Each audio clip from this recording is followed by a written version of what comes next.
እኛ የሶዶ ሀገረ ስብከት ዲጂታል ሚሽነሪዎች ቻሌንጁን አዘጋጅተናል። ተቀላቀሉን። የሁሉ ለሁሉ የሆነችውን ሰላም ካቶሊክ ቴሌቪዥን የዩቲዩብ ቻናልን ሰብስክራይብ በማድረግ ቤተሰብ ይሁኑ። ዩቲዩብ 29,000 ብቻ ያለው ይሄ ተደራሽነትን ስለማይበቃ ቻሌንጁን በመቀላቀል ኃላፊነቱን ይወጡ። የካቶሊክ ቲቪ የዩቲዩብ ቻናልን ሰብስክራይብ በማድረግ ቤተሰብ ይሁኑ። እናመሰግናለን። እኔ ቤተሰብ ሆኛለሁ፣ እናንተም ቤተሰብ ሁኑ። እኔም የፓክስ ካቶሊክ ቴሌቪዥን የዩቲዩብ ቻናል ቤተሰብ ሆኛለሁ፣ እርሶም ቤተሰብ ይሁኑ። እኔም የካቶሊክ ቲቪ ተቀላቅያለሁ፣ እናንተም ተቀላቀሉ።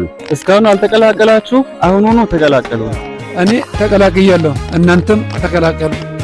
የካቶሊክ ቴሌቪዥን የዩቲዩብ ቻናል 29,000 ሰብስክራይብ ብቻ ሲሆን ካቶሊክ ቲቪ የዩቲዩብ ቻናል ሰብስክራይብ ማነስ የኛ ተጠያቂነት ሲኖር እኛ ካቶሊክ ምዕመኖች የካቶሊክ የዩቲዩብ ቻናል ለማሳደግ ርብርብ እንድናደርግ እናሳስባለን። ቻሌንጁን ይቀላቀሉ። አሁን ያለን 29,000 ብቻ ነው። ይህ ደግሞ ተደራሽነት አይበቃም። እባክዎ ለኛ ተደራሽ እንዲሆንልን ብዙ ሰው እንዳያልን ገቢም እንዲያገኝ ሼር፣ ላይክ፣ ኮሜንት፣ ሰብስክራይብ በማድረግ ካቶሊክ ቲቪን ይደግፉ። አመሰግናለሁ። ካቶሊክ ቴሌቪዥን ለመሰለ ትልቁና ግዙፍ ሚዲያ እንግዲህ 29,000 በጣም አነስተኛ ነውና ሰብስክራይብ፣ ፎሎ፣ ሼር በማድረግ ይቀላቀሉ።